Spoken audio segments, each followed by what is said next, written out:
who shall dwell in thy holy hill. So the tabernacle was a place of worship in the Old Testament.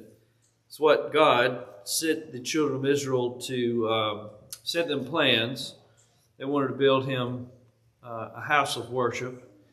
Of course, his answer to them was, what kind of house would you build me? What kind of house could contain me? But nonetheless, he did send them plans for what they called a tabernacle. And a tabernacle is a temporary place. It's a tent, really. It was really ugly. It was made out of badger skins. The outer covering of the original tabernacle would have been strange to look at. Really just not much to look at from the outside. And really on the inside, it was very simple. There was a place for the priest to wash himself, to clean up before he went about the worship of God. There was an altar where they were supposed to burn things, burn offerings, and they offered drink offerings and wave offerings and heave offerings and all the other offerings in the Old Testament. I just love the names of those offerings. But there was, of course, another room on the inside of the tabernacle, which was the holiest of all, or the holiest of holies, separated from the main room of the tabernacle by a veil, a curtain, that was very thick. You couldn't see through it. It was woven together, and you couldn't really penetrate it. You weren't supposed to go beyond that veil unless you were a high priest, and you were only supposed to go past that veil once a year on the Day of Atonement. And it had some very specific directions. I've already said all this to you, but there might be some people listening that have forgotten it or didn't hear it the first time. But the high priest was so serious that the high priest would go in once a year, and at the bottom, at the hem of his garment, was sewn little bells. And if people didn't hear the bells moving around from outside of the tabernacle, then that meant that God had killed the high priest for doing something wrong, going about the worship wrong, or going about the ceremony wrong. And they were supposed to, because a dead body was an unclean thing, and the unclean thing couldn't stay in the holiest of all, they were to deconstruct the entire tabernacle from the outside and work their way in until they deconstructed the tabernacle around that high priest's body, got his body and moved it away, and then built the tabernacle back in another location. It was an extremely serious time for Israel. It was a good time, but it was also could potentially be a deadly time. But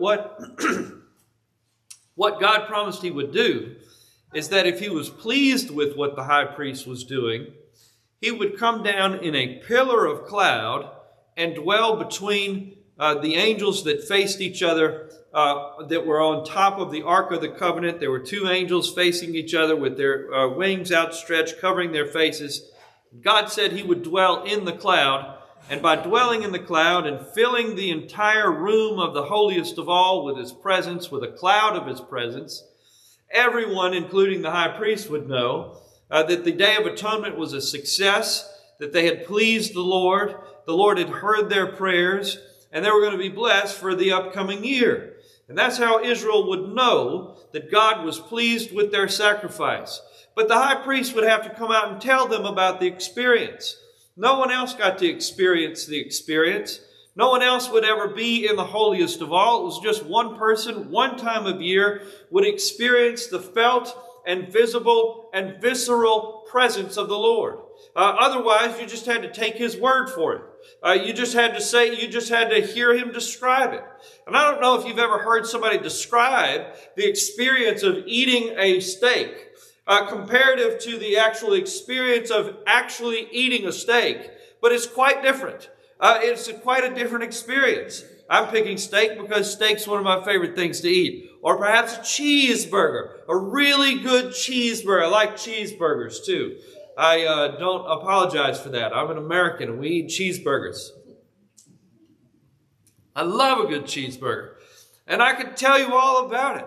I can tell you what the juices are supposed to look like, and what temperature you're supposed to cook it to, and what kind of meat's supposed to be in the ground meat, and where you're supposed to cook it, not on a stove, not inside. You're not supposed to cook it. I could go on and on and on, but to actually put one in your mouth and chew it up and taste it for yourself is a totally different experience. Can you imagine how frustrated or how frustrating it must have been for both the high priest and the people to listen to him talk about what it was like to be in the felt presence of the Spirit of God?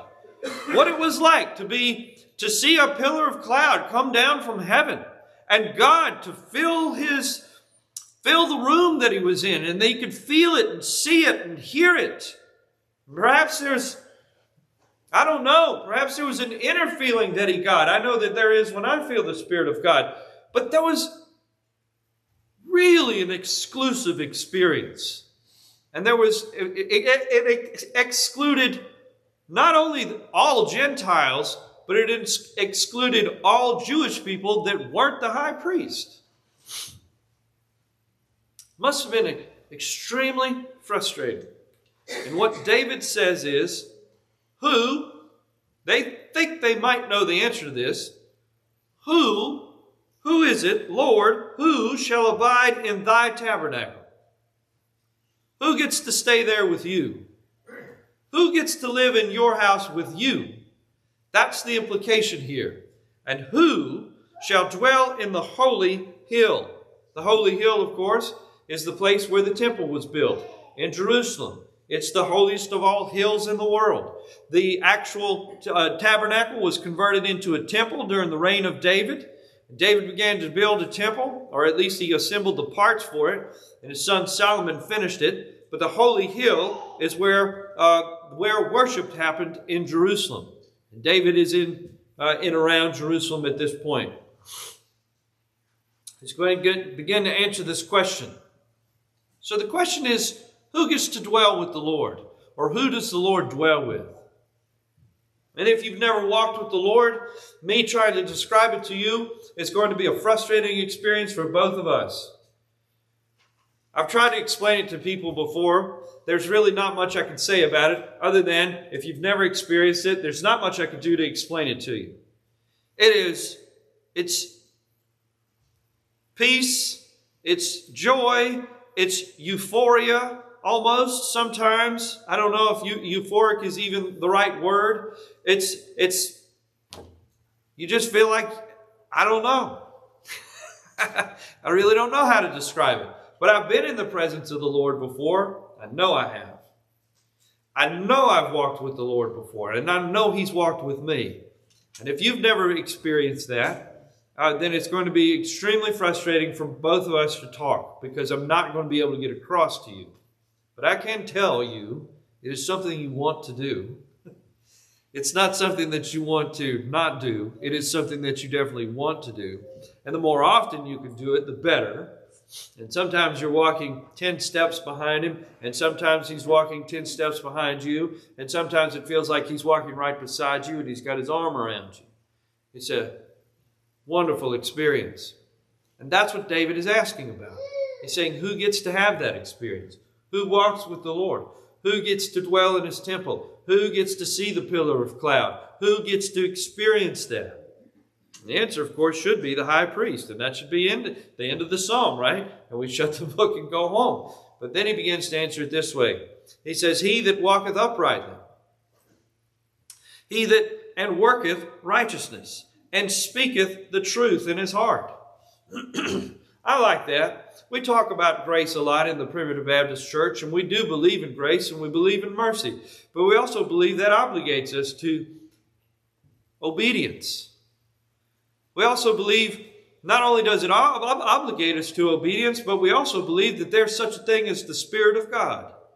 I remember there was a preacher in Atlanta one time, a man and I were dating, and we went to hear him preach.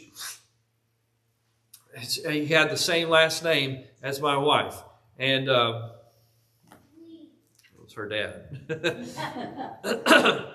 And he was up preaching. I remember he made such a great statement one time. He was talking about this very thing, about walking with the Lord. And I could tell he's getting frustrated trying to describe it. And then because he's so nice, he's so Gentile. And it just wasn't coming across strong enough for him, I guess. And finally he said, you can't live like the devil 6 days a week and expect to meet the Lord at church on Sunday. And expect the Lord to meet you at church on Sunday. And I guess that's what David is talking about. He's saying you can't expect the Lord to walk with you or to walk with the Lord if you're not already walking uprightly. It's not that that's going to get you to heaven or buy your ticket at the table at the great feast in heaven. That's not what's going to get you to heaven. But what's going to be able to get you to dwell with the Lord while you're here on earth? What gets you to be able to approach the holy hill? What gets you to be able to dwell in his tabernacle, which means in his presence, is that you're trying to do the best you can to live righteously, to walk uprightly, because you know everything that he's done for you, and it obligates you to obedience, but not only obligates you to obedience, it gives you the desire to be obedient. I've heard people say this foolish statement. If I believed like you primitive Baptists believe that salvation is by grace and I don't have to do anything to earn it or keep it, then I would just live any old way I wanted to live. Well, you don't know what I know then. Because, now I say, you're absolutely right. You would live like you wanted to live. And the way you'd want to live is you'd want to live uprightly. And you'd want to walk with the Lord for everything that he's done for you. That would be the correct desire. What David is saying is he that walketh uprightly, worketh righteousness, and speaketh truth in his heart. I love that last statement. Speaketh truth in his heart.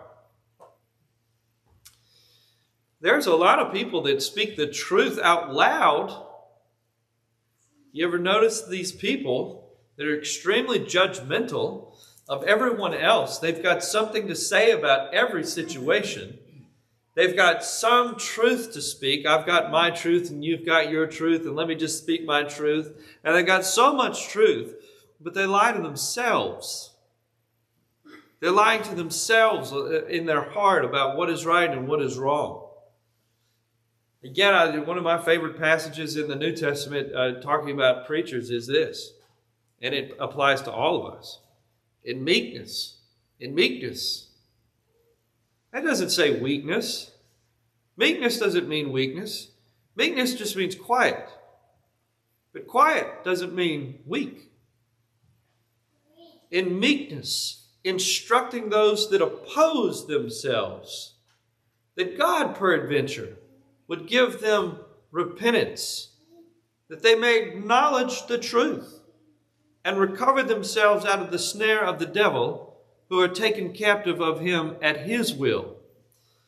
Someone who refuses to acknowledge the truth about the situation that they put themselves in or someone else in, they refuse to acknowledge the truth about their own soul and about their own behavior, then they truly are captive of the devil. They're not walking freely. They're not walking in truth. The Lord said, you shall know the truth, and the truth shall make you free. And if you don't know the truth, you're not speaking the truth to yourself, how far away do you think God's going to be from you if you refuse to acknowledge the truth in your own soul? He says, you want to walk with the Lord? Speak the truth in your own heart.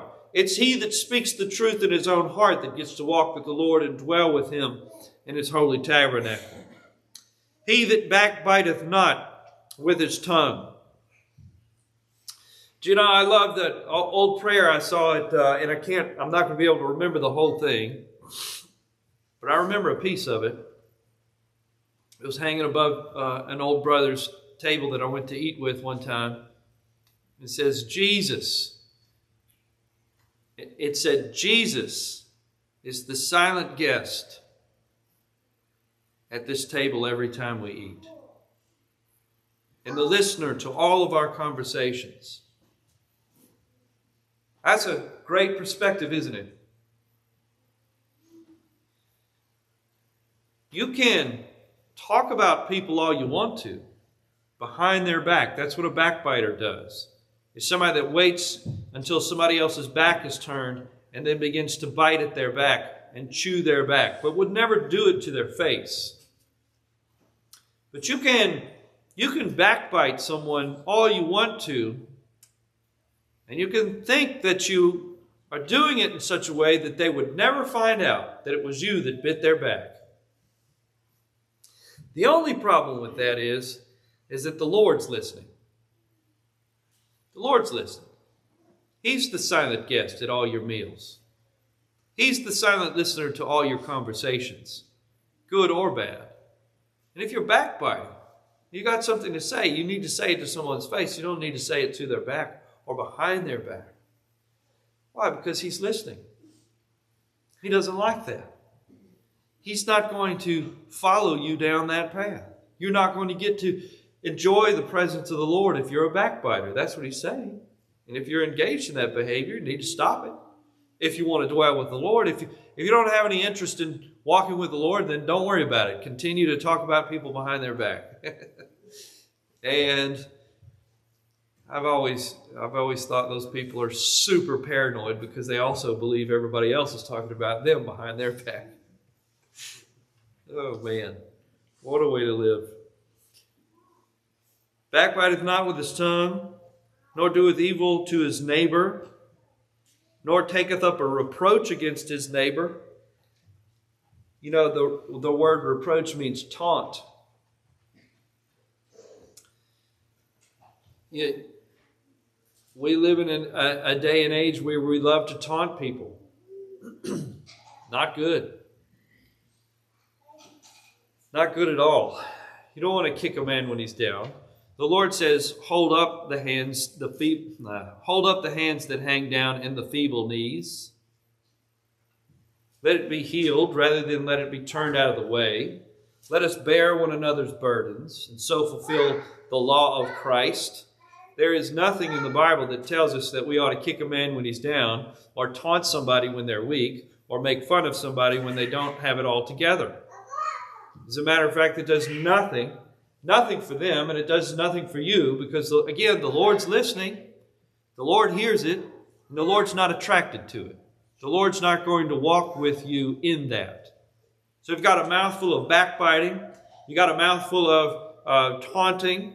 You got a mouthful of doing evil to someone, to your friends and to your neighbors and those around you. Then that's, again, just not attractive to the Spirit of God. The opposite is attractive to the Spirit of God. Someone that helps people that are in need, doesn't make fun of people when they're down, doesn't kick people when they're down. Somebody that does hold up the feeble hands and the feeble knees and bears one another's burdens and so fulfills the law of Christ. Well, not only have you helped yourself, but you've helped somebody else, and that's attractive to the Spirit of God, and He will dwell with somebody who's doing that.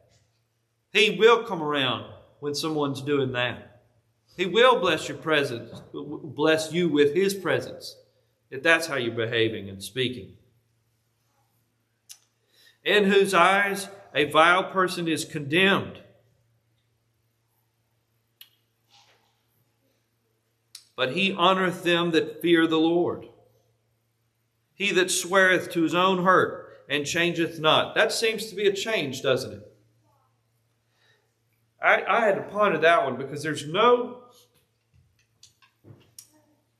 Why would you swear to your own hurt, and why would the Lord dwell with someone that swears to their own hurt and changeth not?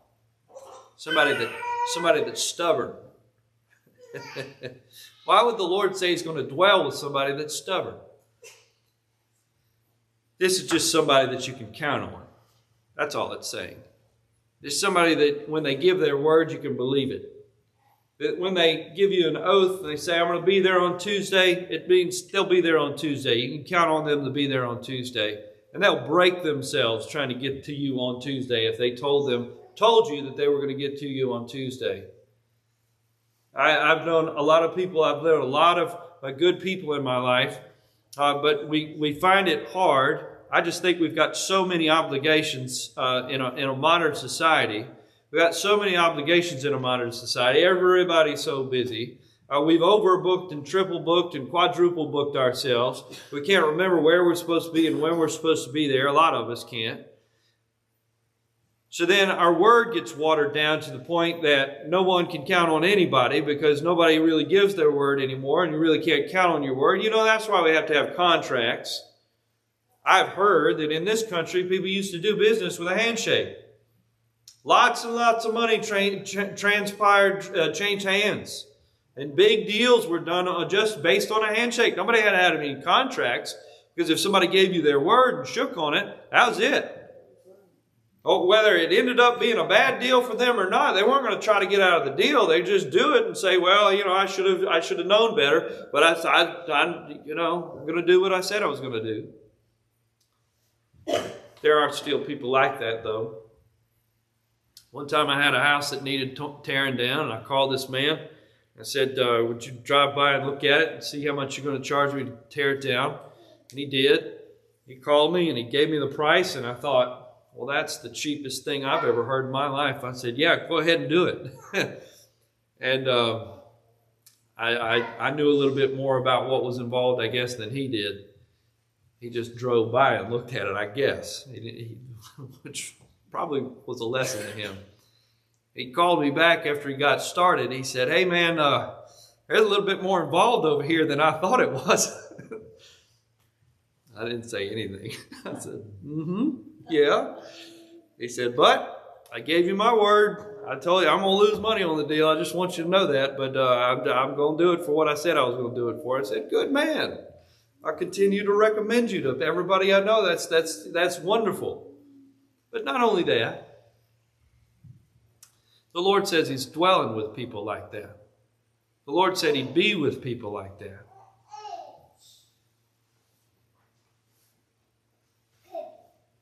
I got a big point at the end of this. You're going to love it. I think you're going to love it. He that putteth not out his money to usury, nor taketh reward against the innocent. He that doeth these things shall never be moved. The word usury means interest. It means you're not letting people borrow your money and charging them interest on the loan. Uh-oh. Uh-oh, the bankers are in trouble, are they? Credit cards are in trouble. Nor taketh reward against the innocent. That's what they did to Jesus. Just set somebody up for a crime that they didn't do because the price is right. People say that doesn't happen anymore. That happens all the time. It happens all the time.